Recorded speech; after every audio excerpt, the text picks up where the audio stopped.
Pues nace una nueva persona porque me amputan una pierna a los 16 años. Claro, de repente ver a mi padre llorar, digo, o sea, algo malo tiene que estar pasando, porque para ver a mi padre llorar, el hecho de que fuese una negligencia médica me hizo también desconfiar de repente de todo el mundo. ¿Qué recuerdas de esos juegos? Entonces ese fue un momento que me queda para siempre, para el recuerdo. Fue muy especial. Las lesiones en el deporte de élite entran dentro del pack, pero además, o sea, con bonus, ¿sabes? Sí, tienes en Instagram 150 y pico mil o 160.000 seguidores. O sea, ser referente no hace falta tener muchísimos seguidores en Instagram para ser referente o para ayudar a una persona. O sea, cualquiera puede ayudar. Has dicho la palabra hate. ¿Te cae hate a ti? Que desde que hice la prueba del tiramisú, todo el mundo, me tienes que hacer un tiramisú, me tienes que hacer un tiramisú. El documental no solo habla de mí, habla también de mi entorno. Yo prefiero pensar en lo que sí ha pasado y aceptarlo. Exacto. Y disfrutarlo. ¿Cómo es el momento en que te lo comunican a ti? Pues...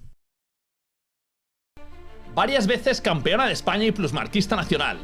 Finalista en campeonatos del mundo, medalla de bronce en campeonatos de Europa y diploma en los Juegos de Tokio 2020 tras haber disputado 2 citas paralímpicas. Reconocida con la medalla de oro de la Real Orden de Mérito Deportivo, es una de las principales referentes del deporte paralímpico español. Hoy tenemos el placer de recibir en el Sueño Olímpico a una de las figuras más destacadas del atletismo paralímpico español, Desiree Vila. Chasing the dream on Olympic skies, feel the passion rise, aim for the prize, heartbeats racing, fire in your eyes, with every step we're reaching new highs. El Sueño Olímpico, con Higinio Suárez. Desiree, bienvenida al Sueño Olímpico. Muchas gracias, qué pasado estar aquí con toda la decoración, el muñequito Barcelona 92, me encanta, me encanta. Sí, tratamos de que represente un poco algo de ambiente olímpico, aunque es muy difícil. Cuando hice el set, era bastante difícil porque dije, joder, ¿qué hago para que se note al menos visualmente que es olímpico? Claro, claro. No vas a poner una pista de atletismo, al final hay que representar muchos deportes. Sí, tal cual, tal cual. O, por ejemplo, muchas veces lo que hace la gente es Olimpiadas, los aros. Sí. Pero se olvida de los ajitos, que es el logo de los Paralímpicos, que muchas veces no entienden por qué es distinto. Yo hay una cosa que me pregunto, y mira que lo podía haber investigado, no lo he investigado, a ver si tú lo sabes. A ver si yo lo sé. Porque los aros son 5 por los 5 continentes. Sí. En cambio, el Paralímpico son solo 3. Sí, ni idea. Yo sé que el año de Tokio lo busqué, pero se me ha olvidado. Bueno, pues lo dejamos para la gente en los comentarios. Sí, no me acuerdo. Seguro que ahora si lo busco digo, ostras, es verdad, lo sabía, pero ahora mismo no sé por qué son 3 ajitos. ¿Y tú lo tienes tatuado? Yo lo tengo tatuado, efectivamente, aquí en la nuca y pone Tokio 2020 y París 2024, que Tokio fue en el 21, pero bueno, el logotipo es 2020. Ya. Oye, pues Desiree, hablaba antes fuera de cámara, que luego iremos comentando todo, que estás de rabiosa actualidad, que además te agradezco muchísimo que me hayas sacado este hueco, porque sé que has estado con un montón de proyectos últimamente. Sí. Además, has estado fuera de España también ahora bastante tiempo. Sí.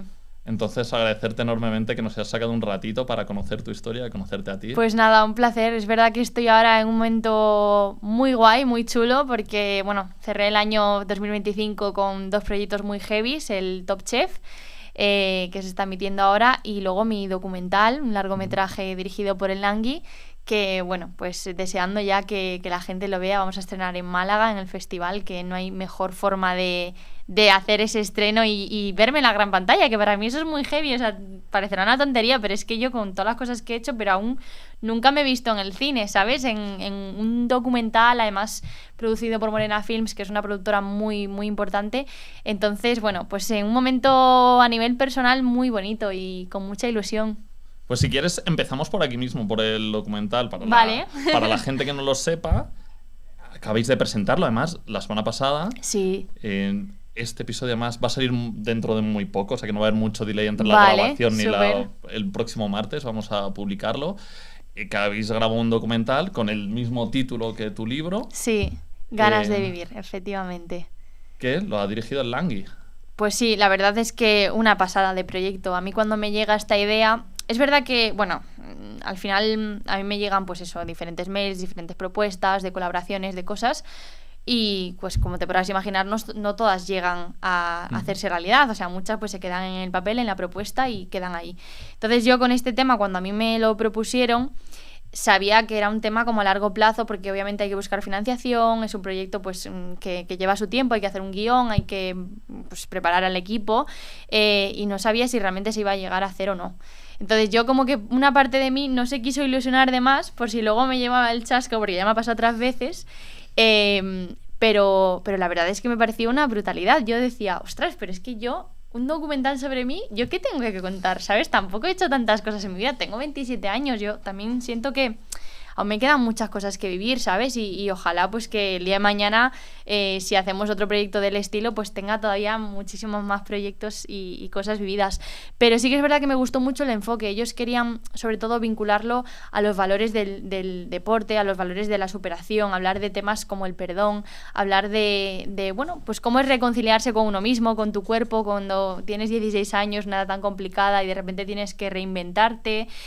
Luego es verdad que el documental no solo habla de mí, habla también de mi entorno, las personas que fueron fundamentales en esa recuperación, mis amigos, mi familia, por supuesto. Y luego también entrevistamos y grabamos a personajes, a personas que, bueno, que de alguna forma tienen una relación con mi vida o no, o simplemente pues nos interesa ver cómo es su forma de pensar acerca de los temas que estamos hablando. Entonces hay nombres, bueno, muy, muy grandes, gente que además de manera generosa y de manera desinteresada pues quiso formar parte del proyecto. Y bueno, está mal decirlo, pero de verdad yo os prometo que es un docu muy chulo. Hay que llevar pañuelos porque la gente que sea de llorar, pues que tenga lágrima fácil, se va a emocionar, porque al final pues obviamente habla de una historia pues dura, ¿no? Y de temas que a cualquiera se puede sentir identificado. Pero oye, yo me lo pasé súper bien, tuvimos un equipo brutal, yo no sé si es lo normal, lo habitual, pero la verdad es que yo con todas las personas que formaron parte del proyecto me sentí súper cómoda, porque piensa que son muchas horas, o sea, que ellos se meten en tu vida de lleno, ¿no? En tu casa, en todo, y bueno, pues de hecho hicimos muy buena piña y yo estoy súper contenta con el resultado. ¿Cuándo y cómo te llega esta oportunidad? Pues te voy a contar la historia porque es que es brutal, todo en mi vida, no sé cómo... se va organizando o va llegando a puntos que yo no me hubiese nunca imaginado, porque esto surge, ¿vale? A raíz de que yo tengo una amiga con la que estoy viviendo en Estados Unidos, ¿vale? Estaba allí de Erasmus, entrenando y estudiando en la universidad. Y bueno, esta chica estaba estudiando un grado, no sé exactamente el nombre en inglés, pero bueno, era algo relacionado con media, marketing, periodismo, no sé exactamente el grado, pero bueno, algo relacionado con este tema. Entonces ella tenía que hacer un proyecto para el colegio, para la asignatura, sobre un documental, pues obviamente con los medios que ella tenía, más bien casero, y lo hizo sobre mí. Entonces, ese documental que ella hizo se lo pasó a una amiga que trabajaba en la productora y ella lo propuso porque todos los viernes de cada mes o no sé qué rollo hacen como lluvia de ideas. Entonces ella propuso esta idea, quedó ahí, ¿no? Y ya años más tarde se hizo realidad. O sea, realmente fue todo pues por un proyecto muy chiquitín de una amiga mía que me grabó en Estados Unidos para una asignatura de la universidad. Qué bueno. Hasta el día de hoy, que ya te digo, vamos al Festival de Málaga, al Festival de Ibiza, vamos a presentar en Madrid, haremos una premiere, un estreno en mi ciudad, por supuesto, en otras ciudades también. Entonces, bueno, pues hoy en día que ya es una realidad, pues es como, wow, qué pasada, ¿no? Que de esa cosita tan chiquitina pues haya llegado a algo tan grande. ¿Y qué tal con el Langui? Porque además es su primer largometraje como director. Pues sí, yo ya lo conocía porque trabajamos juntos en una Fundación ADECO, entonces había coincidido con él en alguna grabación. Obviamente nos seguimos en redes, pues estábamos ahí de vez en cuando, ¿qué tal todo, tal, cómo estás? Y cuando yo me enteré de que él iba a ser el director, me pareció una pasada porque que él, su primer largometraje sea sobre mí, pues yo creo que para él también es como especial, ¿no? Porque al final, pues obviamente los dos tenemos una discapacidad, tenemos historias muy distintas, pero en muchas cosas, muchos temas nos vamos a sentir identificados y nos vamos a entender uno al otro. Y luego, por su parte, pues obviamente el dirigir mi historia también hacía que tuviera una sensibilidad distinta, ¿no? Y a quizás la que puedan tener otros directores. Y luego el hecho de que sea su primer proyecto también tiene ese extra de ilusión, ¿no? Que al final, igual directores que llevan años pues haciendo un montón de proyectos, pues para ellos puede ser uno más, y sin embargo para él era como, wow, yo me estreno aquí, ¿sabes? O sea, esto es el inicio de todo. Entonces fue muy guay, trabajar con él es una pasada. Yo ahí me di cuenta también de lo conocido que es, porque yo sabía que era un referente, obviamente. Ha hecho tantas cosas, tiene un Goya, o sea, me refiero, es una persona muy conocida en España, pero claro, es que era del rollo, estábamos grabando en la calle, ¿vale? Y no podíamos avanzar, o sea, cada 10 pasos le paraba a alguien. Entonces yo ahí me quedé flipando, digo, wow, es que claro, tiene mucha repercusión y él siempre ha defendido la discapacidad, siempre ha hablado de temas súper importantes para nosotros, como el acceso al mundo laboral. Entonces, bueno, pues para mí también es un referente y haber trabajado con una persona a la que admiras, pues es muy chulo. Desde luego. Pues yo ya tengo muchísimas ganas de verlo y bueno, animo a que todas las personas, cuando esté disponible, no sé si en cine, plataformas, seguramente la acabaremos viendo en algún sitio. Va a estar con Movistar Plus, Televisión Española y Telemadrid. Genial. Pues Sí. ya lo vamos apuntando. Efectivamente. Y ahora quiero que empecemos ahora a rebobinar para también aquí contar un poquito de tu historia. Claro. Que nos cuentes quién eres, el vínculo, por supuesto, con el deporte, que no sé si tú ante todo... Te lo voy a preguntar, ¿cómo te defines? Si te tienes que poner etiqueta, deportista, ¿cuál es tu primera etiqueta? Etiqueta deportista, te digo por qué. Al final, yo, mi vida que es tan caótica y hago cosas tan distintas, pero siempre la base es entrenar. O sea, yo todos los días me levanto, entreno. Hay veces que entreno a la hora que entrenan todos mis compañeros, mi grupo. Hay veces que por mi trabajo, pues obviamente lo tengo que cambiar, ¿no? Si tengo por la mañana, pues lo que sea, un rodaje X, pues tengo que entrenar por la tarde, pero obviamente tengo una planificación, tengo una temporada. En estos últimos 7, 8 años te diría que el deporte ha sido mi prioridad máxima, o sea, todas las otras cosas que han venido las he podido de alguna forma meter dentro de mi agenda, pero siempre teniendo en cuenta que mi prioridad eran las competiciones, era clasificarme para los internacionales y mi rendimiento deportivo. Entonces yo me considero deportista porque ya incluso antes de ser paralímpica ya era deportista en la gimnasia. Pues empecemos por ahí. Claro. ¿Cuáles son tus primeros pasos como deportista?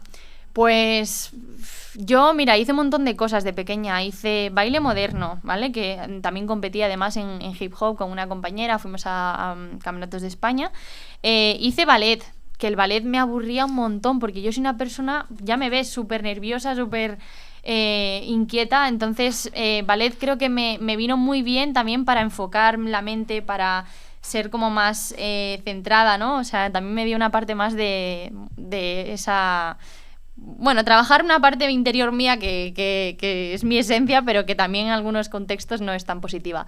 Y luego ya me metí en la gimnasia acrobática, porque es verdad que yo desde muy pequeña siempre había sido muy flexible, con mucha facilidad para hacer las volteretas, los pinos, todo esto que además fue de manera autodidacta, porque yo nunca había hecho gimnasia de manera extraescolar. Entonces todo eso lo había aprendido yo sola, y cuando de repente me encuentro con que hay un deporte en el que a mí me pueden enseñar no solo a hacer las cosas que ya sé, sino a mejorarlas y a hacer cosas de más dificultad, pues a mí se me abrió un mundo ahí, porque digo, ostras, no sabía que existía esto. Y de hecho mi madre encontró el pabellón por las noticias, por el periódico. Me metió una clase de prueba y dijo, venga, a ver si te gusta. Y bueno, yo salí encantada. Entonces, desde ese momento empiezo ya a tomármelo más en serio. O sea, es verdad que donde yo entrenaba estaba como a 1 hora en autobús de mi casa, ¿vale? Yo soy de un pueblo en el que no hay la escuela de baile a la que yo iba y poco más. Entonces, las posibilidades eran muy reducidas. Entonces, también para mis padres en ese momento, hacer el esfuerzo económico, el esfuerzo de tiempo para llevarme a entrenar hasta Vigo, ¿vale? La ciudad, pues la más grande de Galicia y la ciudad donde estaba la gimnasia acrobática, pues es un esfuerzo muy grande. Pero también se dan cuenta de que primero se me da bien, empiezo a mejorar muy rápido y me llaman para el equipo nacional. Y segundo, que yo tenía un compromiso muy grande. O sea, yo estaba dispuesta a todo por entrenar en ese deporte. De hecho, mis padres me hacían firmar un contrato, ¿vale? En el que yo me comprometía a sacar buenas notas, a portarme bien, porque bueno, ya estaba empezando la época de la adolescencia y yo... Estos son 13 años por ahí, ¿no? Es que claro, yo tenía mucho genio. Entonces, era la manera para mis padres de controlarme con algo que sabían que yo no iba... O sea, que no iba a ceder ahí, ¿sabes? Tenía tanta pasión por ese deporte que yo estaba dispuesta a todo. Me acuerdo un día, por ejemplo, que mi madre me castigó porque, bueno, pues adoptaron a un perro para mi hermana y yo no me encantan los animales, entonces yo estaba muy enfadada porque no quería tener un perro en mi casa y me porté fatal, entonces mi madre me castigó sin ir a entrenar. Y yo me escapé de casa, ¿vale? Me cogí la mochila, me cogí el autobús y es que tenía esa, no sé, esa rebeldía porque me encantaba lo que hacía. Entonces, bueno, pues ahí empieza mi historia con la gimnasia, con el deporte en general, empiezo a competir y en 2015 pues tengo una lesión deportiva que no solo me cambia mi trayectoria deportiva, sino en general mi vida entera. O sea, ahí ya pues nace una nueva persona porque me amputan una pierna a los 16 años. Te puedes imaginar que un palo muy grande para mi familia, para mi entorno, para mí misma también, ¿vale? Ostras, ¿y ahora qué hago yo sin una pierna? Y nace pues una nueva persona que se tiene que adaptar a un mundo para el que no estaba preparada y pues con un montón de meteduras de pata, nunca mejor dicho, pero bueno, aprendiendo a intentar ser mejor persona. ¿Cómo fue la lesión? ¿Entrenando en una competición? Fue entrenando para una competición, para un europeo, fue en la cama elástica. Nosotros hacemos pues un montón de ejercicios en el tumbling, que es bueno, como el tapiz que tiene unos muelles, pero primero los entrenamos en la cama elástica. Entonces, haciendo una acrobacia, yo que tenía hiperextensión, ¿vale? La rodilla se me dobló para el otro lado. Okay. Entonces, me rompí la tibia y el peroné, pero además la arteria poplitea, que es la que se encarga del riego de toda la pierna, se obstruyó, o sea, se quedó aplastada, se quedó entre los huesos. Entonces, eso hizo que la pierna se necrosara. Ya. Y la necrosis creó una infección y ya con esa situación era inviable. Lo intentaron, me metieron en quirófano, tuve una operación de unas 7 horas o algo así, que intentaron hacer un bypass, que es básicamente pero pasarte... Eso posterior, ¿no? Porque cuando tú te rompes la tibia y el peroné, sí, ahí entiendo que hay una operación prácticamente ese mismo día. No, de hecho, a mí ese día me llevan a un hospital, luego me tienen que trasladar a otro porque se habían equivocado. Acaban de cambiar el hospital del seguro de la federación, porque como fue haciendo gimnasia, pues me correspondía el seguro de la licencia, que no un seguro privado. Entonces fui a un hospital privado, luego resulta que no era ese, me llevaron a otro. Yo estaba desesperada y digo, pero vamos a ver, yo es que tenía tanto dolor que yo solo quería que me metieran morfina o lo que fuera, que me durmieran, porque es que no podía ni un segundo más, o sea, del dolor que yo tenía. Y ya en el otro hospital me inmovilizaron la pierna con una escayola. Esa noche la pasé fatal porque la escayola como que me quemaba la piel. Y sobre todo por el dolor, porque a mí me daban, no sé, que me meterían algo, no sé el qué, pero yo es que no sentía que me estaba haciendo nada. Entonces yo toda la noche sin poder dormir llamando a las enfermeras, y las enfermeras me decían que era una quejica, que nunca me olvidaré, porque es que yo decía, vamos a ver, yo soy gimnasta, las gimnastas estamos acostumbradas tenemos un umbral del dolor muy alto, ¿vale? Para que te das una idea, yo el año pasado me rompí el gemelo, 4 centímetros de rotura, y yo estaba entrenando porque yo pensaba que era una contractura, una sobrecarga. 4 centímetros de rotura en el gemelo. O sea, yo tengo un umbral del dolor muy alto. Porque en la gimnasia, pues a ti los entrenadores se te montan encima de las piernas para estirarte. Bueno, y porque somos deportistas, somos duros. Es un deporte súper exigente, además, la gimnasia. Entonces yo me acuerdo de eso, de decir, pero ¿cómo me puedes llamar quejica? O sea, si me estoy quejando es porque de verdad el dolor que tengo es inhumano. Y es que precisamente tenía una pierna necrosada. O sea, tenía una pierna muerta. Entonces, ¿cómo no va a doler eso? Me refiero. El tema es que el traumatólogo que le correspondía no estaba de guardia y no fue esa noche al hospital.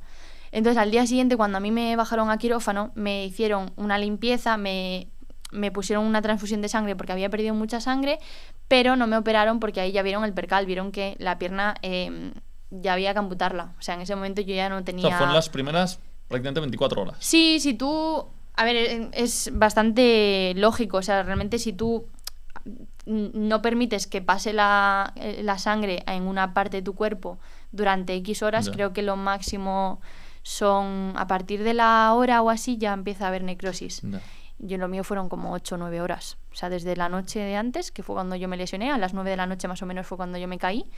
Entre que llegué al hospital una cosa y otra, imagínate, a las 10 y pico, hasta la mañana siguiente, que igual me bajaron a quirófano a las 11 de la mañana. O sea, pasaron muchas horas y en ese momento la pierna ya estaba para amputar. Pero decidieron no amputarla porque querían intentar que otra persona se comiera al muerto. Entonces lo que hicieron fue trasladarme a otro hospital, 3 hospitales. Y ya en el tercer hospital, que era un hospital público, ahí me salvaron la vida. Siempre digo eso porque además tuve un trato por parte de los médicos, el traumatólogo, yo le tengo mucho cariño, siempre me escribe cuando han sido los Juegos Paralímpicos de Tokio y de París, me ha escrito. Él está muy orgulloso de que yo haya ido a los Juegos porque él, cuando me bajó a quirófano para amputarme la pierna, me dijo: tú vas a estar en los Juegos Paralímpicos. Y yo no sabía ni lo que eran los Juegos Paralímpicos, me refiero, a mí me acaban de dar la noticia de que me amputaban la pierna, no sabía ni que existían las prótesis, pero él creyó en mí. Y entonces yo le tengo mucho, mucho cariño a todas las personas que formaron parte de ese hospital, las enfermeras, mi rehabilitador, mi fisio, Adri, que le menciono siempre porque es un amor y a día de hoy hablamos y estamos en contacto. Entonces, bueno, fue una época dura, pero aún así la recuerdo con cariño. ¿Cómo es el momento en que te lo comunican a ti?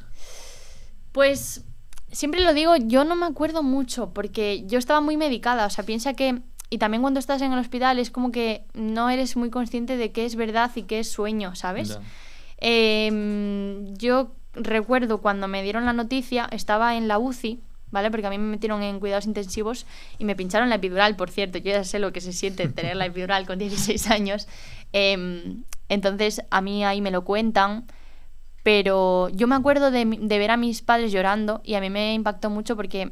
Mi padre, pues como los hombres no lloran, ¿no? Entonces mi padre nunca le había visto mostrar sus sentimientos. Y claro, de repente ver a mi padre llorar, digo, o sea, algo malo tiene que estar pasando, porque para ver a mi padre llorar, y ya ahí me lo cuentan, me da un ataque de ansiedad, me tienen que sedar, me despierto, no me queda claro si es verdad o mentira, entonces lo pregunto, cuando a mí me lo dicen otra vez me vuelve a dar un jari, y entonces no tengo muchos recuerdos. O sea, sé que cuando me lo dicen grité, pero no, yo creo que hasta que no me subieron a planta y ya vi como que tenía el muñón vendado y vi un muñón por primera vez, ¿sabes? Vi mi muñón y dije, ostras, ¿esto qué es? ¿Esto es mi pierna?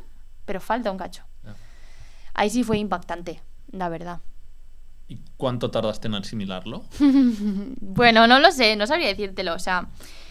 Realmente ya desde que lo ves dices, vale, pues ya está, o sea, lo asimilas ya. Es un agua fría de repente en la cara, ¿sabes? Pero al mismo tiempo yo estaba muy medicada, entonces yo tomaba antidepresivos, con lo cual los antidepresivos lo que te hacen es como que tú sí sabes lo que está pasando, pero tú mismo como que lo tapas, como que le quitas importancia, no sabría decirte, o sea, yo me acuerdo que en esa época yo era como muy happy flower, o sea que... Me daba igual, ¿sabes? La gente se le veía preocupada y yo, sin embargo, era como, pues me falta una pierna, pues no pasa nada, pues tal. Entonces, luego el tema fue que mi entorno pensaba que yo ya lo tenía asimilado, pero cuando dejé los antidepresivos, ahí me comí una buena hostia. Sí. Porque ahí fue cuando yo dije, ostras, espérate que esto es de verdad, ¿sabes? Que no es de broma, no es jijijaja. Entonces, bueno, ese momento sí que fue bastante duro. Recuerdo que no quería salir de mi casa, o sea... No me gusta decir que pasé una depresión porque no siento que pasé una depresión como tal, sino que pasé una etapa depresiva, de que no era yo, no tenía ganas de vivir, y de ahí también el título de mi libro y la frase que tanto repito. Las ganas de vivir al final las tienes que buscar tú, porque en esos momentos también cuando tú estás mal es cuando tienes más conversaciones contigo mismo y como que empiezas a interiorizar las cosas y decir, vale, esto es lo que está ocurriendo y vamos a salir de aquí poco a poco, pero que no es fácil, eso está claro. ¿¿Tratabas de mentalizarte tú a ti mismo? ¿Hablabas mucho contigo y te mentalizabas? Sí, hablaba mucho conmigo porque estaba muy enfadada con el mundo y yo no quería consejos de nadie, ¿sabes? O sea, a mí me daba igual que mi madre, mi padre, mi hermana me dijeran todo va a salir bien, o sea, yo no les creía nada. También yo creo que el hecho de que fuese una negligencia médica me hizo también desconfiar de repente de todo el mundo. Claro, a mí cuando me rompo la pierna, ¿vale? Haciendo gimnasia, viene la ambulancia y yo les pregunto a todos, a los paramédicos, a toda esta gente, ¿voy a poder caminar? ¿Voy a poder hacer gimnasia? ¿Voy a poder tal? Y todos, sí, no te preocupes, tal, como quitándole importancia. Obviamente, porque tampoco sabían lo que iba a pasar. Pero claro, yo paso de, sí, voy a poder hacer vida normal, esto es una operación complicada, pero que con rehabilitación, etcétera, te quedará una cicatriz y ya, a no tengo pierna. Yeah. No solo no tengo pierna, no tengo dinero para comprarme una prótesis, porque a mí no me correspondía el dinero de la seguridad social, porque como fue una negligencia, había que tener un juicio, todo el rollo. Entonces yo ya no solo me encuentro con esa situación, sino que encima mi familia no tiene 70.000 euros para pagar una prótesis. Entonces, claro, estaba enfadada con el mundo. Yo estaba mal, obviamente estaba muy mal. ¿Y cómo son esos primeros días, meses, semanas? ¿Qué prótesis llevabas? Cuando sales, ¿llevas el mismo tipo de prótesis que llevas ahora? No, yo al principio no llevaba prótesis, estuve como 6 meses en muletas. Okay. Pues ahí, mira, ahí lo que pasó fue que yo o sea, al final te aferras a algo, ¿vale? Y yo soy una persona bastante obsesiva, o sea, al final los deportistas somos obsesivos, somos locos de algo, ¿no? Del deporte en este caso. Y ya no podía hacer gimnasia, pues yo me obsesioné con mi cuerpo, me obsesioné con... yo en mi cabeza hice mis cálculos, ¿no? Y yo decía, vale, cuando yo hacía gimnasia, ¿cuántas calorías quemaba? Yo entrenaba 3 horas, era, pues eso, a nivel físico muy exigente. Entonces yo en esa época más o menos comía lo que quería porque yo lo quemaba. Pero claro, yo en ese momento me empecé a paranoiar y a obsesionar con mi peso, porque dije, ostras, yo ahora no hago deporte. Y como tenemos muy relacionado en este caso ser delgado con la belleza, ¿no? Como yo decía, vale, ya que ahora me falta una pierna, pues tengo que buscar la belleza en otra cosa, sí, más en la delgadez. Edades, además. Efectivamente. Entonces, ¿qué pasa? Pues que desarrollé un trastorno de la alimentación, TCA, y dejo de comer. Me obsesiono con quemar calorías, o sea, hacer deporte, pero claro, yo ya no hacía gimnasia, entonces hacía los abdominales en mi casa, me iba a natación, yo qué sé, cualquier cosa. Y así era como yo pasaba el tiempo y como gestionaba mi dolor. Yo tenía mucho dolor dentro y no sabía cómo sacarlo fuera, ¿no? Entonces, en esa época me obsesioné mucho con ese tema. Luego es verdad que tuve ayuda de una psicóloga y empecé a gestionar este tema, que realmente no se llega a gestionar del todo. Al final esto tampoco viene de la nada, viene un poco también de la gimnasia, el deporte de élite. Si tú a un niño no le pones un nutricionista, pero le dices que todos los viernes tiene que pesar X kilos, y no le enseñas a comer, tú a ese niño lo vuelves loco. Lo que yo hacía era, lo que yo y mis compañeras hacíamos era, vale, entre semana comíamos poco, el viernes teníamos que dar el pesaje y el sábado y domingo nos hinchábamos a gominola, lo que fuera, ¿sabes? O sea, que nos daba igual. Porque tampoco tenían en cuenta la menstruación, ¿vale? Cuando una mujer tiene la regla, pesa más. Sí. Pesa más, entonces no sé cuánto exactamente, depende de la mujer, pero igual 1,5 kilos más puedes pesar. Claro, eso no lo tenían en cuenta los entrenadores. Entonces tú tenías que pesar esto, me da igual si tienes la regla, o sea, no me cuentes tu movida, ¿sabes? Era como, lo pesas y tal, si no lo pesas tienes que ponerte a correr. Entonces, claro, todo esto viene de algo, ya no viene de la nada, viene de ya una relación con la comida complicada desde que yo soy gimnasta, a un punto de mi vida en el que soy muy vulnerable porque me ha pasado esto y porque no sé gestionarlo. Entonces me meto con el tema de la alimentación a tope. Entonces, bueno, así fue como yo lo gestioné. Hablé mucho conmigo misma porque, claro, obviamente llegó un punto en el que me di cuenta de que yo misma me estaba haciendo más daño del que ya tenía. O sea, yo tenía un sufrimiento y lo estaba amplificando con el hecho de no comer. Porque, claro, yo llegué a un punto en el que estaba muy débil y yo no podía ni ir a rehabilitación porque no estaba súper, súper delgadita. Entonces yo ahí me doy cuenta y digo, no, es que si yo quiero salir de esta, tengo que ponerlas todas conmigo, o sea, tengo que salir yo misma, ¿no? Nadie me va a sacar de esta situación.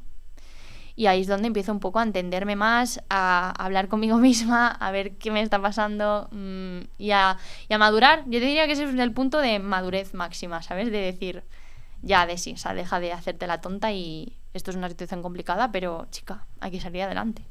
Que se te aceleraría, porque es que esto que estábamos hablando de 16, 17 años. 16, sí. Sí, bueno, pues obviamente esto te da una bofetada y te hace espabilar y madurar de una. Tú eres referente, entiendo, que de un montón de gente, me imagino que en redes te escribirá muchísima gente que tiene problemas similares o diferentes, pero que se ven reflejados en tu historia. Sí. ¿Tú tuviste referentes en su momento? ¿Buscaste el contacto con alguien? Por aquí han pasado, aunque no en persona, Loida, estuve el año pasado, con Eva Moral, con Alex Sánchez Palomero, que también son referentes de otras personas. ¿Tú en ese momento tuviste el referente de alguna persona que dijeras, ¡buah! Si esta persona ha conseguido superarlo y ahora, pues yo qué sé, se ha apoyado en el deporte o en cualquier otra cosa, yo puedo seguir su camino? Sí, yo empecé a buscar personas con prótesis en redes sociales, quería ver qué cosas yo iba a poder hacer cuando me pusieran la pierna. Me contactó Irene Villa, vino a conocerme a Galicia. O sea, ella hizo un esfuerzo muy grande porque, ostras, de repente pues no tenía por qué, ¿sabes? O sea, lo hizo de manera genuina y con todo su corazón. Y conocerla a ella me abrió mucho los ojos porque me hizo darme cuenta de que tener una discapacidad no tenía por qué limitarme. O sea, que yo podía igualmente hacer un montón de cosas. Luego Almudena Cid me contactó, me invitó al Scout Gym, que es un evento de gimnasia rítmica que hacen todos los años.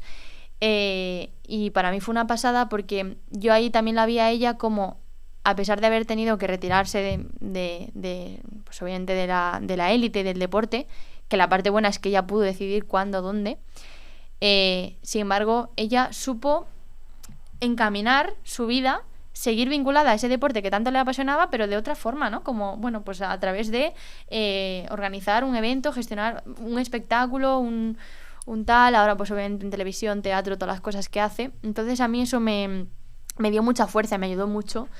Y bueno, a día de hoy también me siento un poco en el deber de hacer lo mismo por los demás. O sea, a mí me contacta gente pues que de repente le han amputado la pierna a su hijo, a su hija, X, ¿no? Y siempre procuro ponerme en contacto con ellos. Si viven en Madrid o están cerca, pues ir a visitarlos, estar con ellos. Todas estas cosas, obviamente que no las comparto en redes sociales porque no viene a cuento, pero es una cosa que he aprendido mucho de mi madre. Mi madre es una persona que siempre le ha gustado mucho el voluntariado, la parte más social, ¿no? Como ayudar a las personas. Y yo nunca me había sentido tan apasionada como ella, pero ahora sí he encontrado mi lugar. O sea, al final mi lugar es, a través de mi experiencia, poder ayudar a otras personas, pues ya sea con un testimonio, con unas palabras de cariño, de oye, no pasa nada, yo también me he pasado por eso, te entiendo, sigue adelante. O a veces, pues simplemente ellos tienen dudas, cosas que les parecen tonterías, pero que realmente a ti no te cuesta nada, te cuesta un minuto de tu tiempo contestarles y les estás ayudando un montón. Entonces intento devolver eso, y también a las personas a las que yo les guío en ese camino, decirles, vale, ahora vosotros también tenéis que ser... O sea, ser referente, no hace falta tener muchísimos seguidores en Instagram para ser referente o para ayudar a una persona. O sea, cualquiera puede ayudar. Yo creo que esas personas que ya lo han vivido y han pasado por eso, pues oye, el día de mañana, si alguien de su entorno o que les escribe que está viviendo una situación similar, pues oye, haz lo mismo, ¿no? Yo estoy intentando hacer lo mismo que hizo Irene Villa, y pasar el testigo. Cadena de favores. Efectivamente, esa peli me encanta, por cierto, sí. Pues te decía antes de que empezáramos a grabar que quería también ver tu faceta más de deportista y que ahora nos empieces también a contar anécdotas, lo bien que cuentas las historias, que nos cuentes toda esa faceta deportiva tuya. ¿Cuándo vuelve el deporte? Has contado que empiezas a nadar un poco, a hacer abdominales en tu casa. ¿Cuándo vuelve la competición a tu vida? Sí. Bueno, yo aprendo a correr con la pierna, con la ballesta, y al principio era como, vale, esto simplemente para hacer deporte, para estar en forma y tal. Pero ahí ya empiezo a generar una curiosidad por volver a la competición, ¿no? Como que una parte de mí no quería meterse en ese meollo porque, o sea, al final ser deportista y competir, pues es complicado. Es una decisión que tienes que tomar y teniendo en cuenta que esa decisión conlleva muchas cosas, ¿no? Entonces yo, como ya sabía lo que era no poder ir a las fiestas de cumpleaños, a los eventos familiares, perderme las vacaciones, perderme un montón de cosas, yo sabía lo que era eso, como que también una parte de mí decía, bueno, me apetece vivir la vida, disfrutar, ¿sabes? No tener ese compromiso, esa disciplina con el deporte y con la competición. Entonces durante unos años fue así. O sea, yo desde que me amputaron la pierna en 2015 hasta 2018 no empiezo a competir. Que bueno, puede parecer poco, pero fueron 3 años de sabáticos. O sea, no sabáticos, obviamente estaba estudiando y todo, pero a nivel deportivo sabáticos. Estaba haciendo deporte simplemente por placer y por estar en forma. Ya en el 2018 empiezo a competir en atletismo, al principio en velocidad, y veo, oye, pues que me mola mucho el tema de compartir espacio con otras personas amputadas. Pues viajar un poco, obviamente al principio a nivel España, ¿sabes? Ir pues a Valladolid, a X, donde fuera. Y competir con otras personas. Como que me vuelve a picar y ver como cada vez voy un poquito más rápido, voy mejorando mis marcas. Y ya cuando empiezo con el salto de longitud, que me apasionó, o sea, cuando yo hice el salto de longitud por primera vez, dije, wow, esto realmente es como la gimnasia. O sea, es como lo que yo hacía, pero obviamente en otra disciplina, es distinto, ¿no? Y ahí ya empiezo como a picarme conmigo misma y decir, bueno, a ver, ¿a dónde puedo llegar? Y ya, llega a Tokio. Bueno, obviamente hay muchas cosas Sí, antes, ¿no? Pero muy pronto eres campeona de España. Sí, pero bueno, campeona de España tampoco tiene mucho mérito, ¿vale? Porque en España sabes que no somos muchos tampoco, ¿vale? Pero lo que sí tiene mérito, pues haber ido a un europeo, luego al año siguiente haber ido a un mundial en Dubái en 2019. Sobre todo quitarle el miedo, o sea, yo más que mérito el ir a internacionales, bueno, pues eso, no te digo que todo el mundo lo pueda hacer, pero bueno, es ponerse y entrenar y tener un poco de talento también, ¿no? Pero para mí el mérito más grande está en haber tenido el valor de volver al deporte, porque el deporte, entre comillas, fue quien me quitó la pierna. Y fue quien me creó un trauma tan grande y un miedo, ¿no? Y un montón de inseguridades. Entonces, volver a enfrentarme a todo eso, para mí fue un reto muy grande. Y más allá de haber ido a 2 Paralimpiadas, haber tenido la medalla de oro al mérito deportivo, que tanto estábamos hablando de eso antes, más allá de todo eso, yo lo que realmente me hace feliz es el haber sido capaz de volver al deporte y volver a la competición, porque yo soy competitiva, yo soy así, esa es mi esencia, ¿sabes? Entonces, si no lo hubiese hecho, yo creo que me hubiese quedado una espinilla muy grande, muy grande. Me llama la atención porque en otros casos similares de atletas o deportistas paralímpicos suele ser al revés, suele ser como el deporte, como la vía de escape. En tu caso, casi tuviste que luchar contra ti misma para volver al deporte. Es muy curioso eso. Sí, hasta el punto de, yo me acuerdo estar haciendo salto longitud y yo, bueno, los deportistas trabajamos mucho la parte de visualización, ¿no? De verte a ti mismo haciéndolo bien y luego pues lo haces bien. Nosotros en gimnasia acrobática, antes de empezar a hacer la rutina, siempre la repasábamos en la cabeza y nos veíamos a nosotros mismos haciendo bien el ejercicio.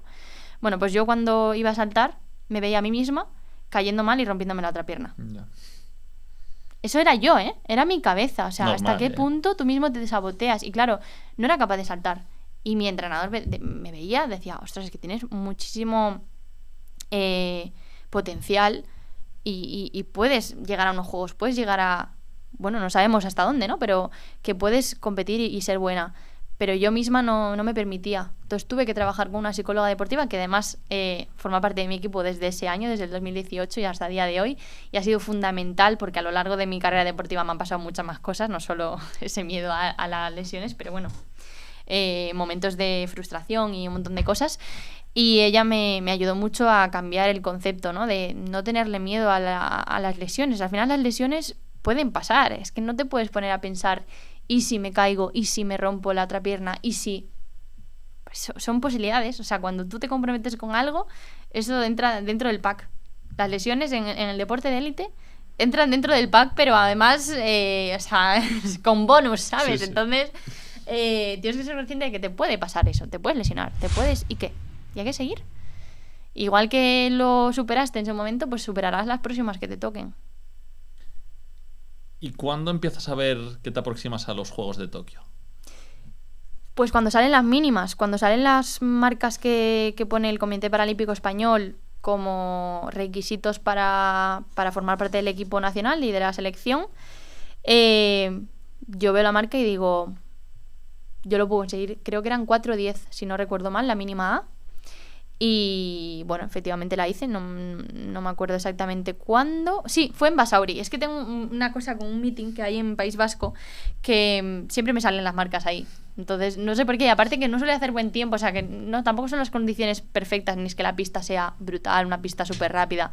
No, pero es como que ahí me salió mi primera mínima y ya la mínima de París, de hecho, la conseguí ahí también. Entonces, bueno, le tengo especial cariño a ese meeting.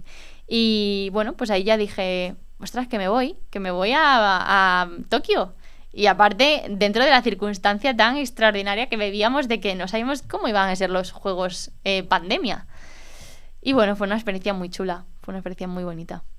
¿Qué recuerdas de esos juegos? ¿Cuál fue tu primer choque con los juegos? En sentido positivo, me imagino, que claro. El primer choque. El primer choque fue entrar en la villa. Eso es, o sea, para un deportista creo que el momento en el que tú entras en la Villa Olímpica, dices, ¡buah! Es que he superado todos los niveles del juego, ¿sabes? En plan, brutal. Ese momento y me emocioné y me acuerdo que lloré y todo porque Además fue un viaje tan largo porque echamos 2 semanas de concentración en Sant Cugat encerrados, nadie podía entrar ni salir para no contagiarnos.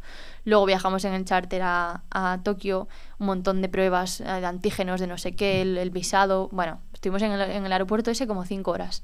Luego un autobús de no sé cuántas horas hasta la villa. Entonces ya cuando llegas después estás reventado, o sea, estás muerto de tantas horas de viaje. Llegas y ves la villa y ves a los voluntarios con las mascarillas que te ponían los carteles de bienvenidos, tal. Y era como, ¡buah! Todo esto es para mí, ¿sabes? Es que te sientes una estrella porque te sientes como muy importante. Es muy bonito, o sea, la Villa Olímpica yo creo que es lo que hace especial a los Juegos, aparte del estadio, obviamente, que es un estadio muy bonito y tal, muy grande, que tienes mucha visibilidad, que tienes mucha repercusión, que va mucha gente a verlos, por supuesto, pero sobre todo es la Villa, porque eso solo lo pueden vivir los deportistas, o sea, eso, y por mucho que yo te lo cuente a ti, es difícil. Incluso gente que, por ejemplo, en París nos dejaban llevar a 2 invitados. Entonces vino mi entrenador y luego otro día vino mi chico. Y estuvo allí comiendo en el comedor y todo. Y bueno, te puedes hacer una idea de cómo es, pero no sabes lo que es dormir ahí todos los días, levantarte con deportistas, comer con deportistas, cenar con deportistas, y haberlo intercambiar visualizado, los me imagino, pines. mucho tiempo, además. Sí, muchísimo. Entonces ese fue un momento que me queda para siempre, para el recuerdo. Fue muy especial. ¿Y la competición? Y la competición fue guay. Me puse muy nerviosa, pero muy nerviosa, ¿vale? O sea, no te puedes ni imaginar lo nerviosa que estaba, que yo antes de salir al estadio estaba en el baño, cagando, ¿vale? Porque me cagaba, o sea, estaba muy nerviosa. Y además yo pensaba, hostia, vas a salir a un estadio olímpico, vas a competir y estás aquí en el baño. O sea, yo decía, pero es que ¿cómo puede ser esto? Luego es verdad que cuando empieza la competición ya es corta, sí, no pasa nada ya. Fue muy guay, pero claro, fue una competición sin público. Ya. Fue rara, la verdad. La parte de que no hubiese público a mí me vino bien porque creo que si hubiese estado lleno me hubiese puesto más nerviosa aún, y yo creo que más nerviosa de lo que estaba no es posible ya. Entonces, bueno, el hecho de no tener público como que tampoco se siente como unos juegos, ¿sabes? Como que lo sientes un poco más como si fuera de prueba, ¿sabes? No parece como que ya esta es la competición de tu vida. Pero bueno, fue muy guay. Y ya yo cuando terminé de competir en Tokio, yo sabía que quería estar en París. ¿Ahora te volviste con diploma? Me volví con diploma, hice una marca, bueno, tampoco no hice mejor marca personal, por ejemplo, pero bueno, una marca más o menos decente para lo que era entonces, que también te digo que es que de unos juegos a otro las marcas han mejorado muchísimo. O sea, para que te das una idea, a mí me pedían 407 para los Juegos de Tokio, mínima A, y en París, que fueron 3 años más tarde, me pedían 5 metros. O sea, 90 centímetros más en 3 años. Entonces, es que el deporte paralímpico o sea, aumenta y mejora a pasos agigantados. Entonces, bueno, 410 en aquel momento para mí era una marca bien. Hoy en día, pues con 410 no me como nada. O sea, no puedo ni optar a ir a unos juegos, ni mucho menos a europeos, ni nada. O sea, a europeos ni mucho menos a juegos. Entonces, bueno, estaba contenta con el resultado y tenía ganas de más y ganas de unos juegos de verdad. O sea, tenía ganas de París porque quería... Vale, para mí fue una pasada, Tokio fue súper, pero quería saber qué son unos juegos de verdad. Unos juegos con público, unos juegos sin la pantallita que teníamos en el comedor, que parecía que estábamos ahí aislados de la gente, que no podíamos hablar con nadie. ¿Y qué tal esos juegos de verdad? Y precisamente los juegos de verdad, fatal.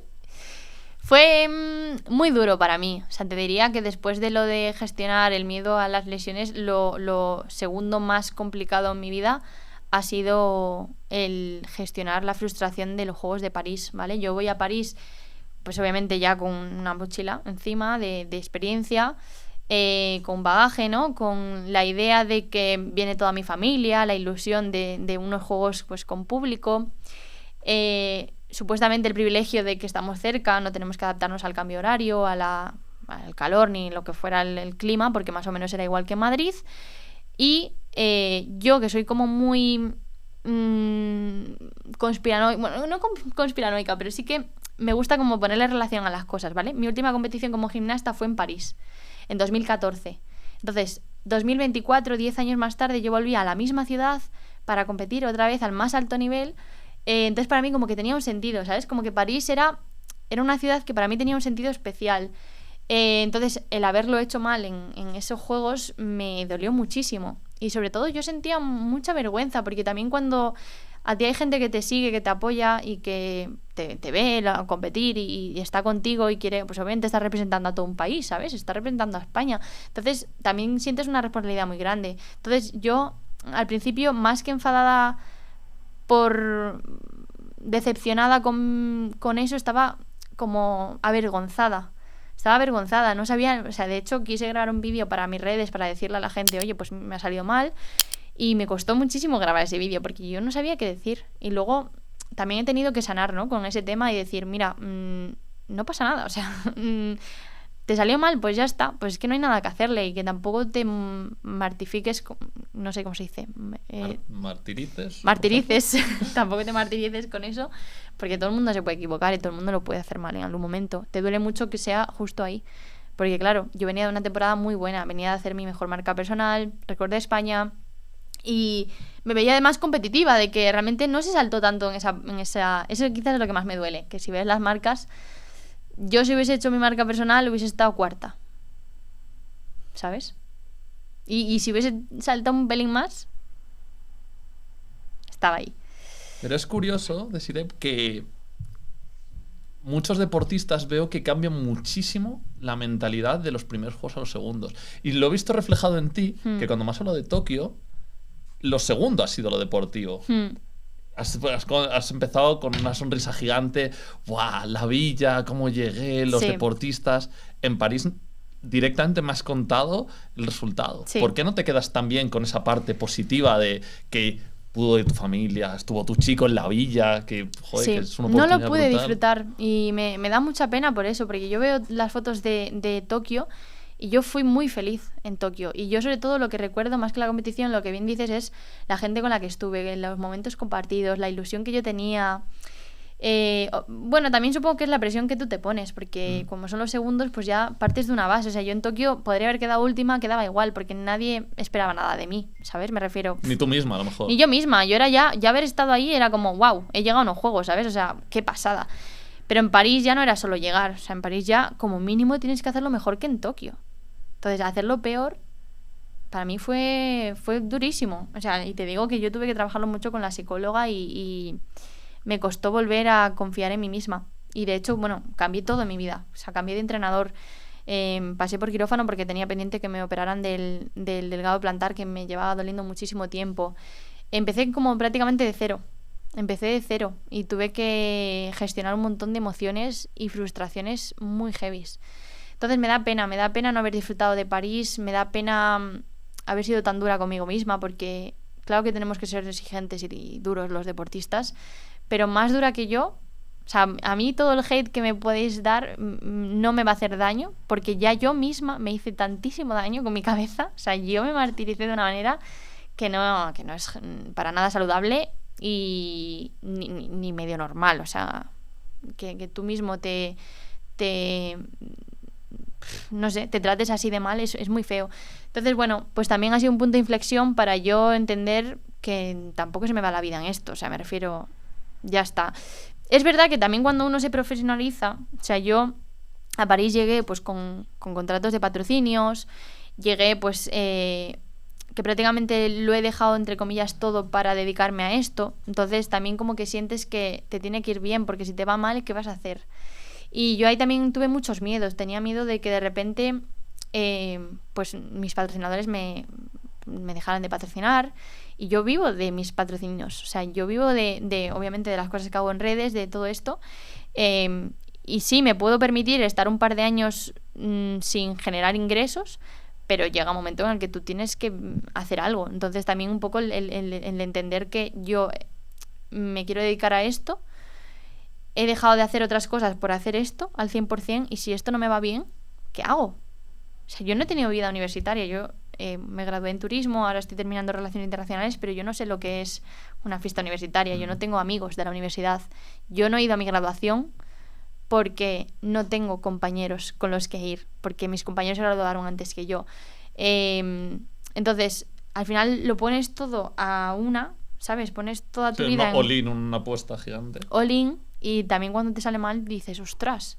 te da mucho miedo, ese momento te da mucho miedo. Y ahí me di cuenta de que también tenía que tener otras cosas, ¿no? Y también la suerte de tener gente a mi alrededor que no solo es deportista, porque en ese momento también me hizo mucho bien hablar o estar con personas que no tenían nada que ver con el mundo del deporte, porque claro, todo lo que fuera hablar de los juegos a mí me recordaba un momento muy duro. Entonces durante un tiempo como que intenté separarme. De hecho volví a vivir en Inglaterra, retomé los estudios que tenía y para mí fue muy bonito pues volver a la universidad y volver a ilusionarme con algo, aunque fuera a estudiar una asignatura, pero era como algo que no tenga que ver con el deporte, con entrenar.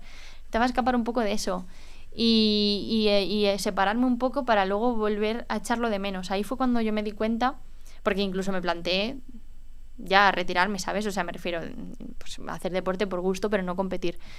Y entonces yo cuando eché de menos el ir a entrenar, pues dije, no, es que realmente yo quiero entrenar. Sí, quiero esto, o sea, me apetece.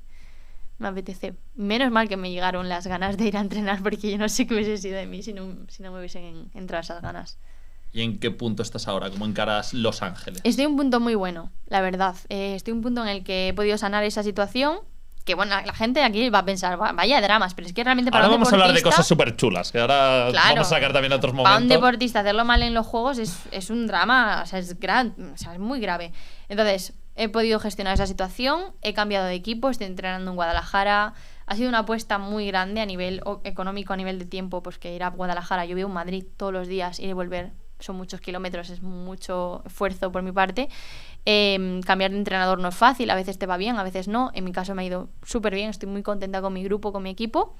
Entonces el año pasado pues tuve mi mejor temporada de siempre, hice récord de España marca personal en el campeonato de referencia, que era el mundial en la India. Volví a tener casi en diciembre, sí, ¿no? en octubre. Volví a tener confianza en mí misma y a verme competitiva. O sea, yo quería salir a la pista y no hacerme chiquitina, ¿sabes? Yo quería hacerme grande, es decir, estoy aquí, me lo merezco y voy a competir de tú a tú con el resto de rivales. Por mucho que tengan mejores marcas o estén mejor en el ranking que yo estoy aquí para pelearlo. Y porque luego en una competición puede pasar de todo. O sea, hay las que van de favoritas. Y mira, por ejemplo, en el anterior mundial, las que estaban con mejores marcas, al final no lo hicieron tan bien. Y yo, que igual venía con una marca menos bonita y quedé en mejor posición. Entonces, que al final puede pasar de todo. Es que una competición es así. O sea, puede pasar de todo, tanto para lo bueno como para lo malo. Entonces, ahora estoy en un momento muy bonito. Estoy preparando un europeo, que no sabemos si se va a hacer o no. Pero bueno, independientemente de que se haga o no, pues tengo obviamente unas competiciones, una planificación. Y probando cosas nuevas también, una nueva forma de saltar, una nueva técnica. Sobre todo disfrutando mucho del proceso. O sea, yo me encanta ir a entrenar. O sea, yo voy a entrenar feliz. Y yo me echo ahí, pasan las horas y igual ni me entero, ¿sabes? Me ha parecido 1 hora y me han pasado 3. Entonces, eso es lo bonito y eso es lo que yo pongo en valor, porque es lo importante del deportista, el día a día, porque luego las competiciones pasan así. ¿Cuántas veces saltas en un día de entrenamiento?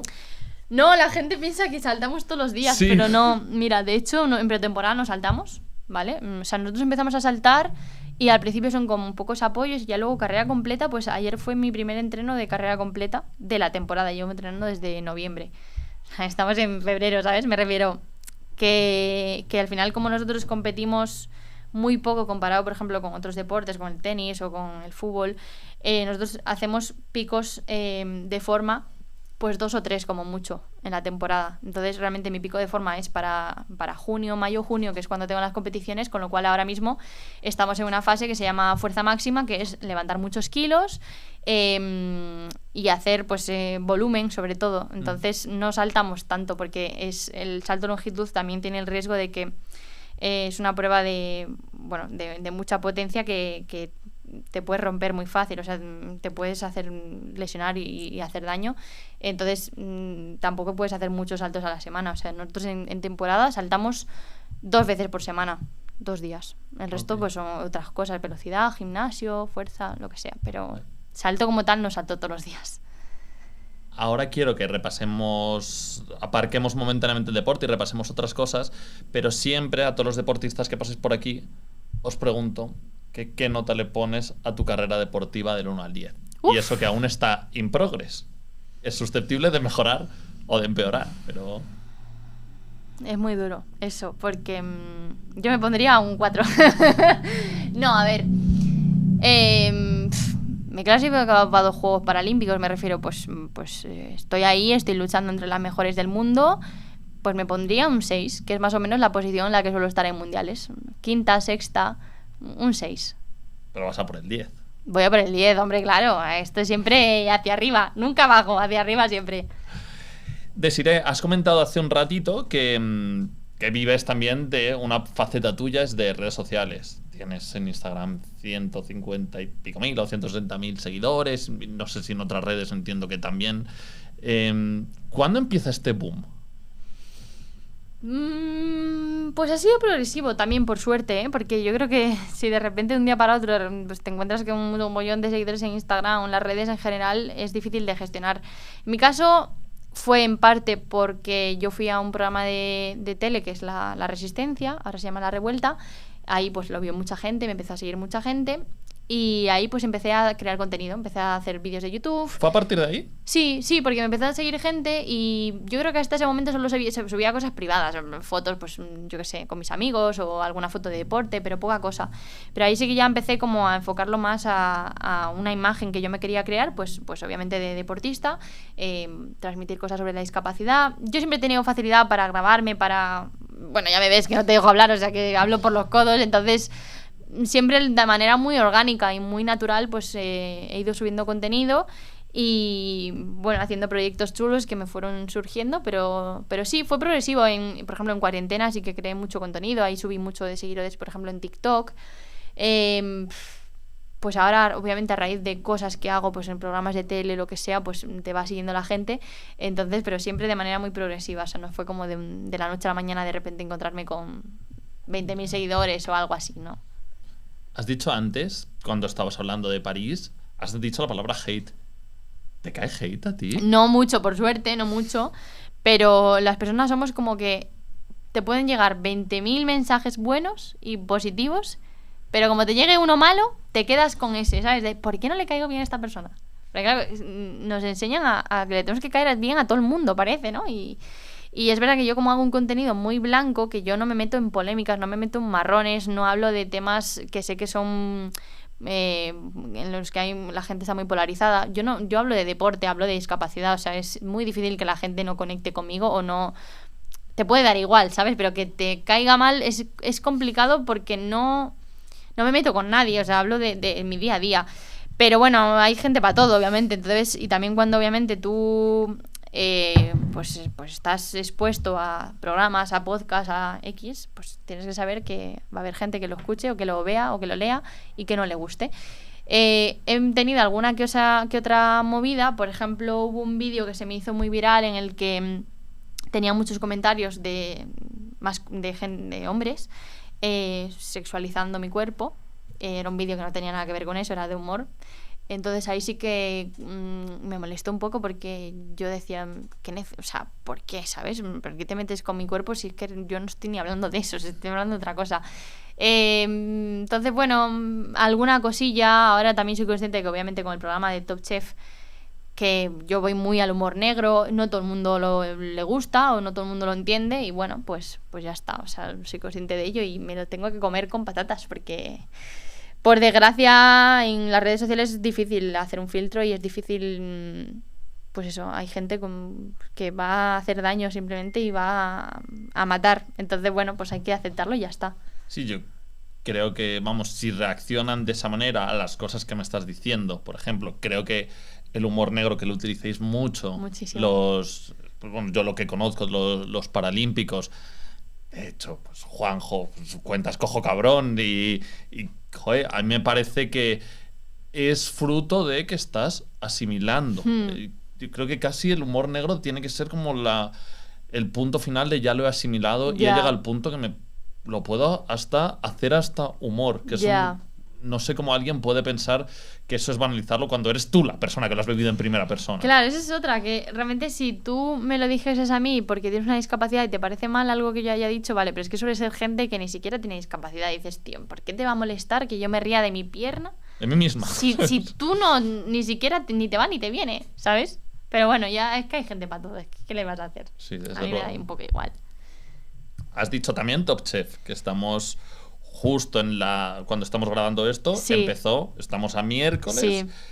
empezó el programa, se emitió el primer episodio El domingo. el domingo, el que has segundo- ganado la primera prueba y el segundo Exacto. episodio es hoy. El segundo episodio es hoy y tenéis que verlo porque también se vienen cositas. La gente que vea este podcast ya lo habrá visto. Ya lo habrá visto. A mí no me hagas spoiler, pero Vale. tengo muchas expectativas. Ganaste la primera prueba de la Sí. anterior. Y yo esperaba que hoy trajeras un tiramisú. Me quedé Bueno, con las es que ganas. claro, no, es que no puedo hacerle tiramisú a todo el mundo, porque desde que hice la prueba del tiramisú, todo el mundo, me tienes que hacer un tiramisú, me tienes que hacer un tiramisú. Y yo es verdad que cuando grabé el programa, llegó un punto en el que estaba hasta la mismísima de hacer postres, porque claro, piensa que tú practicas esos postres en tu casa, o sea, me refiero, y vas a masterclass, teníamos masterclass, cada 2 programas teníamos una masterclass, donde nos enseñaban pues cosas básicas de lo que íbamos a trabajar esa semana.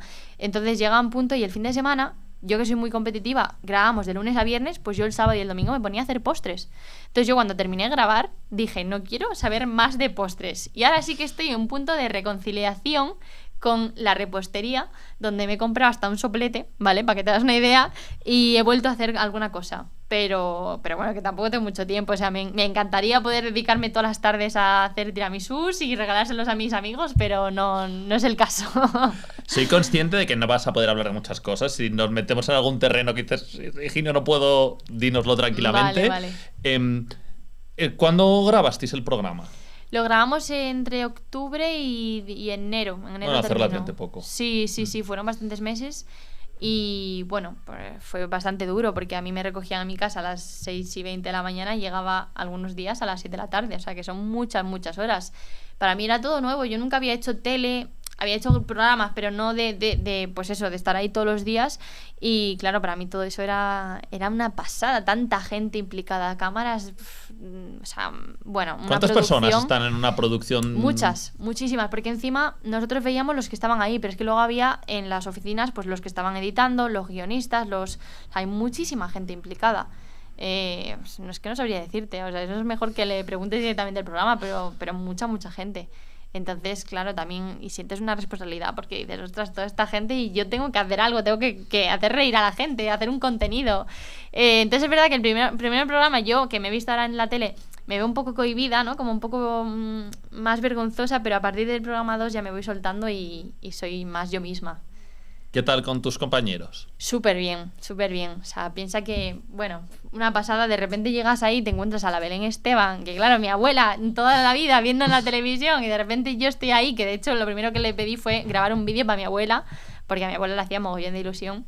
Y todos súper cercanos. O sea, Luis Merlo, Eva y Santa, gente pues que con la que has crecido, que has visto en la televisión desde pequeño y de repente eran tus compañeros y tenías que hacer un postre con ellos. O sea, muy heavy.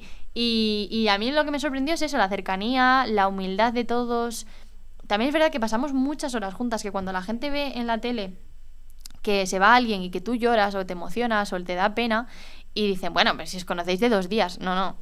Es lo que tú te crees, tú me has visto en 2 programas, pero es que nos conocemos de que llevamos aquí desde las 7 de la mañana hasta las 8 de la tarde grabando juntos día tras día tras día y hablando los fines de semana en un grupo de WhatsApp para ver quién ha practicado esto y quién ha practicado lo otro, y creas piña y obviamente pues forman, o sea, no te voy a decir amigos, en plan amistades para siempre, pero sí que son personas con las que he compartido muchas cosas, muchos momentos. Entonces durante esa temporada fue muy intenso. ¿Seguís con el grupo de WhatsApp y seguís con relación con tus compañeros? Sí, de hecho, ahora esta noche, por ejemplo, que sale el programa 2, lo vamos a ver juntos algunos de nosotros, bien. Nos juntamos. Y luego, por ejemplo, para el preestreno de mi docu, ya les he avisado que les hace ilusión venir a verlo. Entonces, bueno, yo espero que mantengamos el contacto, igual no con todos, porque obviamente hay gente con la que tiene más relación y gente con la que menos, pero en general ha sido un muy buen casting y todo el mundo lo ha dicho, que hemos sido un casting que nos hemos compenetrado bien, que no ha habido movidas ni malos rollos, en general alguna cosa, pero como es normal, pero en general como que ha sido un casting muy chulo, muy bonito. Es una experiencia recomendable. Hombre, para mí una experiencia, pues ya te digo, muy dura, porque yo después de grabar me iba a entrenar, dormía muy pocas horas y no tenía vida social durante meses, porque el fin de semana, como te decía, te pones a practicar o descansas, porque es que llevas toda la semana, pues eso, trabajando muchas horas. Pero al mismo tiempo, pues obviamente una oportunidad que yo sabía que tenía que aprovechar al máximo, porque yo no sé si me va a volver a llegar algo así en la vida. Entonces, ostras, y cuando veo las fotos me da mucha morriña. Y eso que han pasado pocos meses, no hace tanto, ¿no? Pero yo creo que es algo que, bueno, que con el tiempo incluso lo podré valorar más, y cuando sea mayor veré las fotos y diré, wow, qué pasada, ¿no? Haber vivido esto. Me gusta siempre durante estas charlas tratar de identificar los mejores y los peores momentos de la vida del deportista, que pueden ser ligados al deporte o no, necesariamente. ¿Cuáles han sido tus... Vamos a empezar por los peores para terminar con buen sabor de boca. ¿El peor momento de tu vida? Porque no tengo... Si te digo la verdad, de lo que has más transmitido hasta ahora, no tengo tan claro que sea el momento del accidente. O eso, París, ¿no? Exacto. Creo que están compitiendo. Sí. A ver, quizás París, como es más reciente, el dolor lo siento como más próximo, ¿no? El dolor de cuando me amputaron la pierna, que fue hace 11 años... Ahora ya lo siento como que lo he superado y lo tengo súper asimilado y aceptado, pero sé que en su momento fue muy duro para mí y para mi familia. Yo creo que me quedo con eso, pero porque nos cambió la vida. O sea, de la noche a la mañana tuvimos que adaptarlo todo, adaptar mi casa.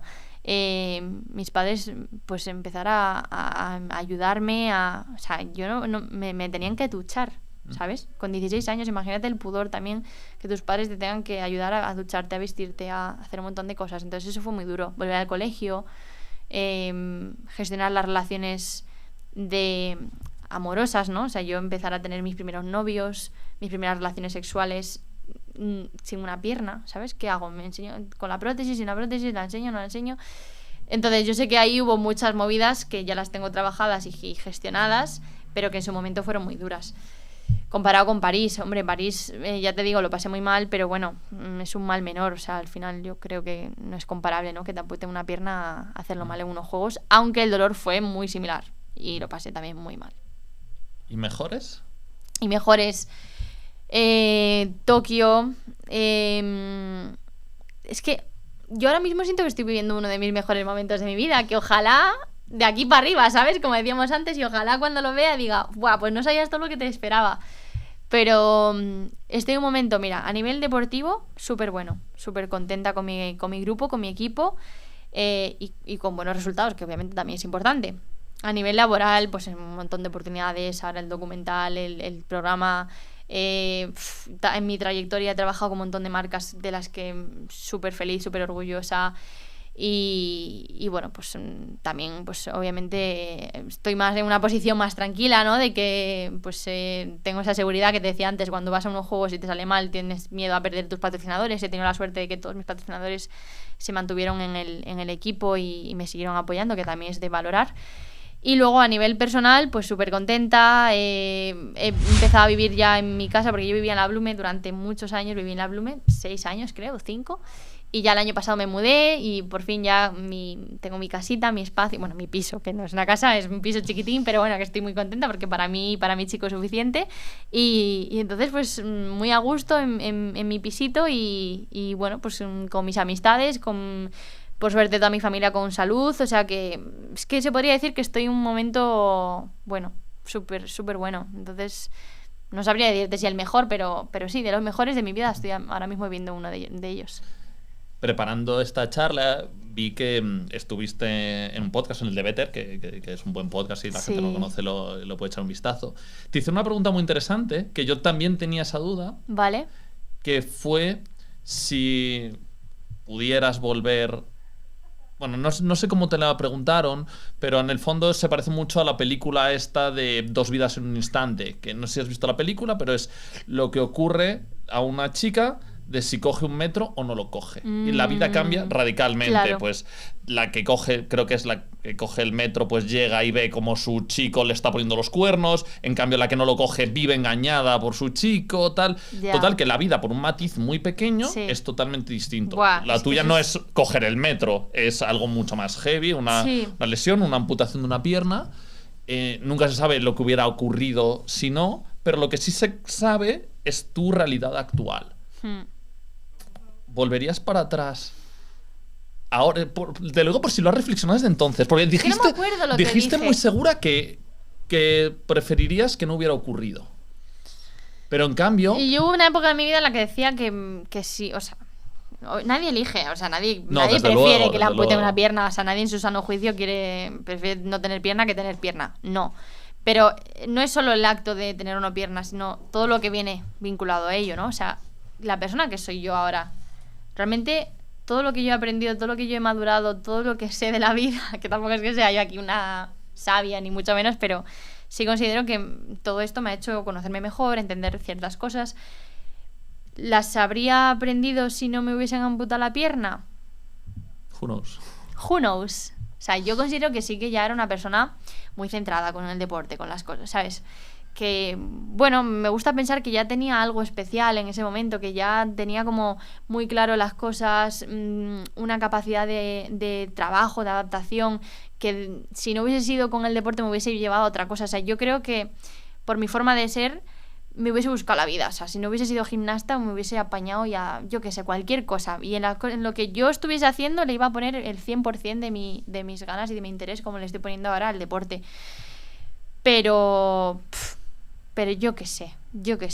Es que hay tantos ISIS, o sea, yo ese día, por ejemplo, no iba a ir a entrenar porque me acababan nuestra compañera de equipo lo dejó de un día para otro, en medio de la temporada, nos dejó tiradas porque nosotros éramos un trío y sin una, pues no, o sea, en dúo no podíamos hacer nada. Entonces yo estaba descolgada, no tenía posibilidad de ir a europeo ese año ni nada.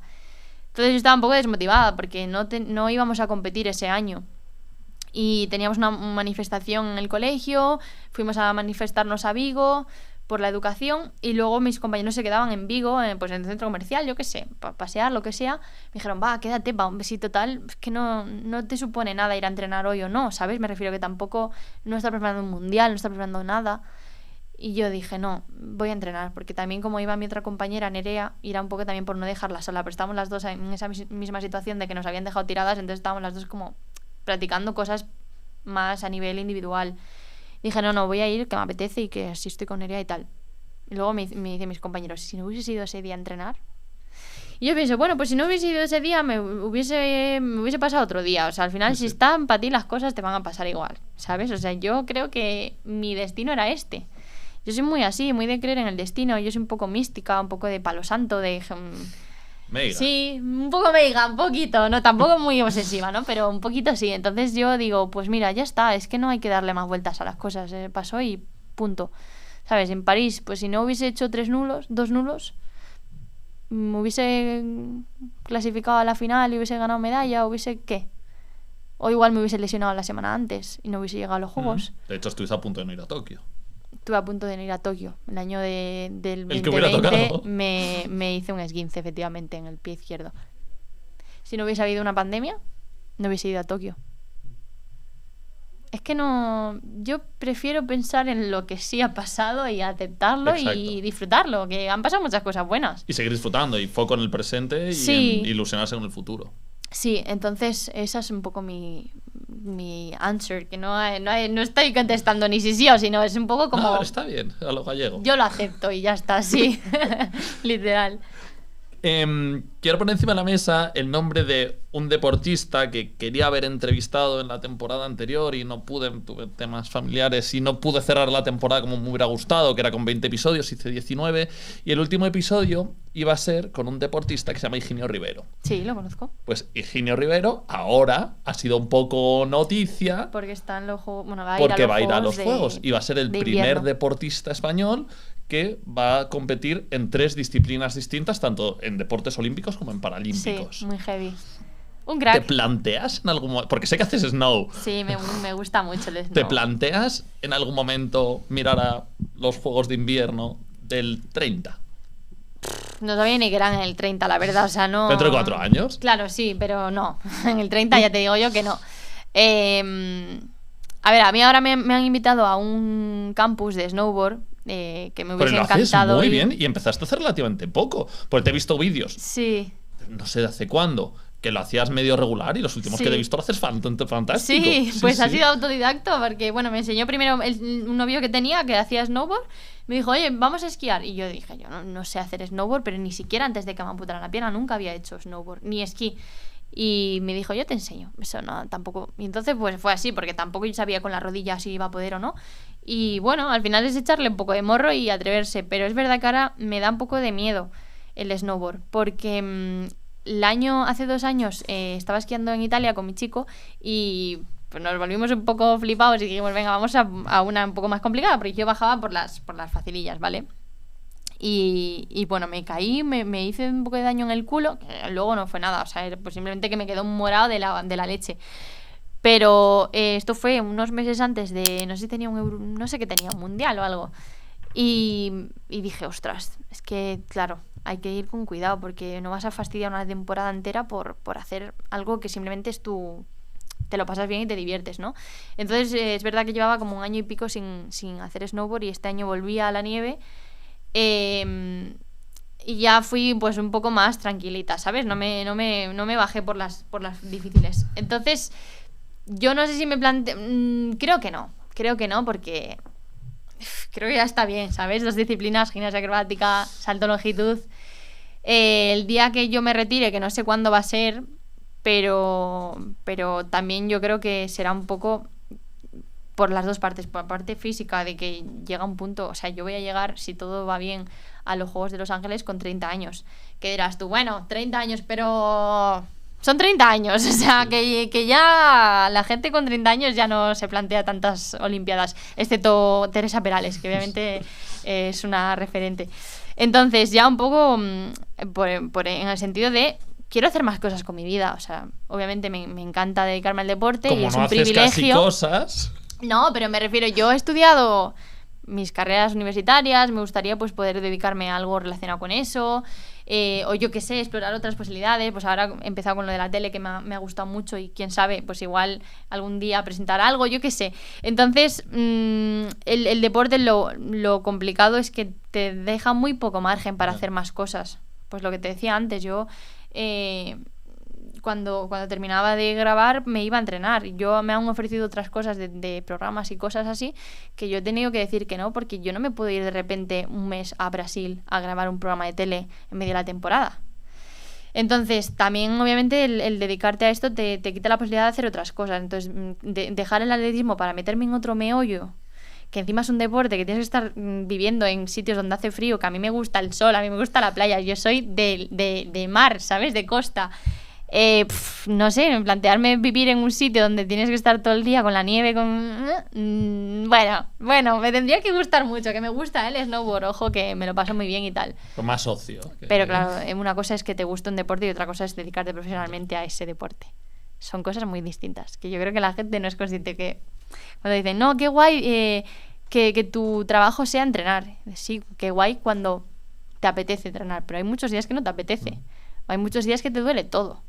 O hay muchos días que tienes una boda y no puedes ir.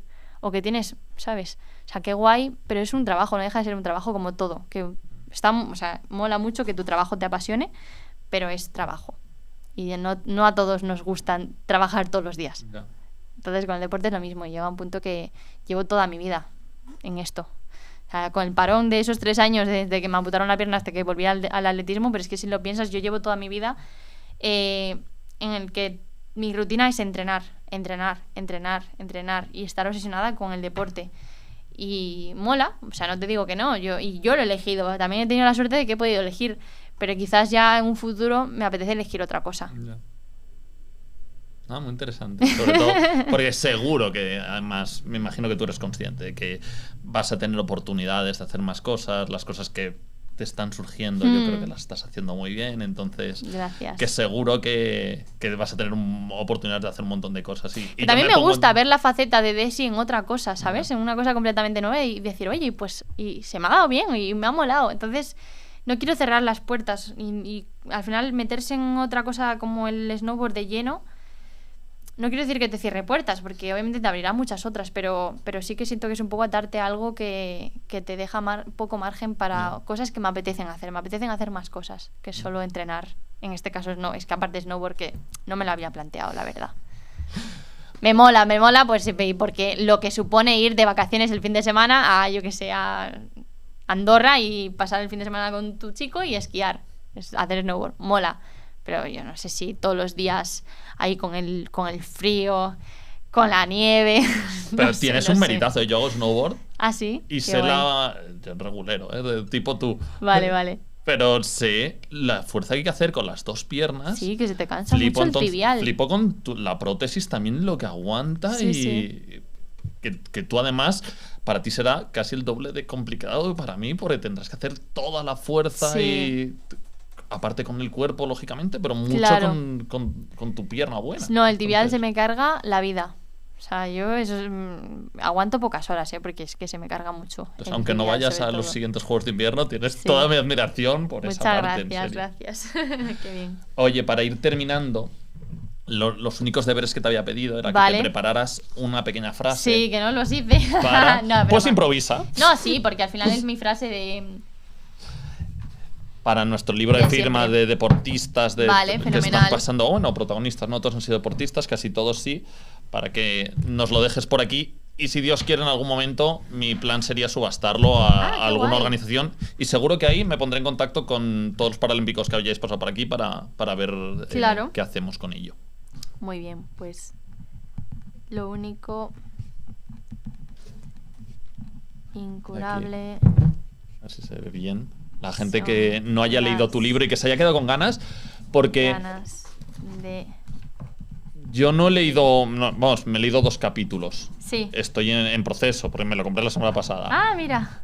Pero es muy chulo y la gente que le haya gustado esta entrevista, mola mucho cómo lo cuentas, porque aquí has contado anécdotas que en el libro profundizas aún más, de cómo te sentiste, cuando Sí, lo que el ballet, lo poco que te gustaba el ballet, aquí lo transmites mucho mejor que cómo lo has contado.